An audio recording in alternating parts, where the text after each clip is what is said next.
Hi friends, आज आपण गणपती बाप्पासाठी साखर न वापरता तितकेच गोड आणि सॉफ्ट असे मोदक बनवणार आहोत, जे गणपती बाप्पा काही दिवसातच आपल्या घरी येणार आहेत त्यांच्यासाठी।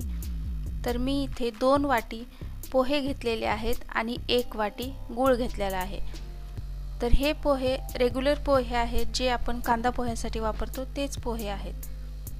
तर हे मी चाळून घेतलेले आहेत आणि आता हे पोहे आपल्याला भाजून घ्यायचे आहेत। एकदम कमी गॅसवरती आपल्याला हे पोहे खमंग असे भाजून घ्यायचे आहेत। गणेश उत्सव अगदी 2 ते 3 दिवसावर येऊन ठेपला आहे आणि त्याच्या आगमनाची उत्सुकता अगदी घरोघरी आहे। गणपती बाप्पाला खुश करण्यासाठी आज आपण पोह्यांचे मोदक बनवत आहोत। तर हे पोहे खमंग असे आपल्याला भाजून घ्यायचे आहेत कमी गॅसवरती। तर आता हे छान भाजत आलेले आहेत आणि मी आता गॅस बंद करते आणि हे पोहे आपल्याला कढईमध्येच गार होऊ द्यायचे आहेत। आणि एक 10 मिनिटांनंतर पोहे गार झाल्यानंतर आपण ते मिक्सरच्या भांड्यात घेऊयात आणि त्यामध्ये आपल्याला 1 वाटी गूळ टाकून घ्यायचा आहे। 2 वाटी पोह्यांसाठी 1 वाटी गूळ मी इथे वापरत आहे। तुम्ही इथे पिठी साखर सुद्धा वापरू शकता आणि आपल्याला ते मिक्सर मधनं पावडर करून घ्यायची आहे। तर तुम्ही पाहू शकता याचं स्ट्रक्चर कसं आहे, एकदम रवाळ असं हे स्ट्रक्चर होतं। तर आपलं हे तयार झालेलं आहे। हे पोहे आणि गुळाची पावडर आपण एका बाउलमध्ये काढून घेऊयात आणि यामध्ये अगदी थोडंसं आपल्याला विलायची पूड टाकायची आहे आणि त्यानंतर आपण साजूक तूप टाकून घेणार आहोत। मी इथे 2 चमचे तूप वापरत आहे आणि तूप टाकल्यानंतर आपल्याला हे व्यवस्थित असं मिक्स करून घ्यायचं आहे, म्हणजे विलायची पूड आणि तूप हे सगळं पोह्याला लागेल। आता आपण हे हाताने छान असं मिक्स करून घेऊयात।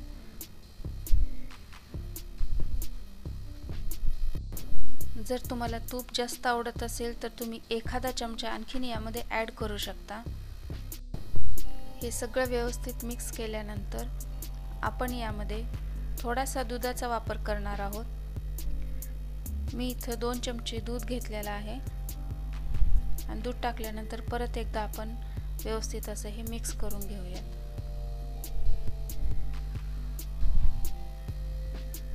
तर याचे आपल्याला लाडू वळता येतील इतपत हे घट्ट व्हायला हवंय, म्हणजे आपले हे मोदक छान होतात। तर आपण आता मोदक बनवायला घेऊयात। मोदक मोल्ड घेतलेला आहे मी आणि त्याला थोडंसं तुपाचा हात लावून घ्यायचा आहे आणि त्यामध्ये जे आपलं मिश्रण तयार झालेलं आहे मोदकाचं ते आपण त्यामध्ये भरून घेऊयात। तर हे अगदी गच्च भरून घ्यायचं आहे आणि वरतून एकदम हलक्या हाताने आपल्याला ते प्रेस करायचं आहे आणि आता आपण हे काढून घेऊयात। वाव, मस्त पोह्याचे झटपट होणारे मोदक तयार झालेले आहेत। दिसायला तितकेच यम्मी, खायला टेस्टी आणि एकदम सॉफ्ट असे मोदक इथे तयार झालेले आहेत। तर मी अशाच प्रकारे आणखीन मोदक करून घेते। हे पोह्यांचे मोदक खूप लवकर तयार होतात। अगदी 10 मिनिटांमध्ये तुम्ही हे मोदक तयार करू शकता आणि यासाठी जास्त साहित्य सुद्धा लागणार नाही तुम्हाला। आणि 10 ते 15 दिवस हे मोदक अगदी आरामात टिकतात, खराब होत नाहीत। यावर्षी गणपती बाप्पाला खुश करण्यासाठी ही रेसिपी तुम्ही नक्की ट्राय करा। आजचा व्हिडिओ तुम्हाला कसा वाटला आणि जर व्हिडिओ तुम्हाला आवडला असेल तर माझ्या व्हिडिओला लाईक करा आणि आणखीन अशाच नवीन रेसिपी पाहण्यासाठी माझ्या चॅनलला नक्की सबस्क्राईब करा।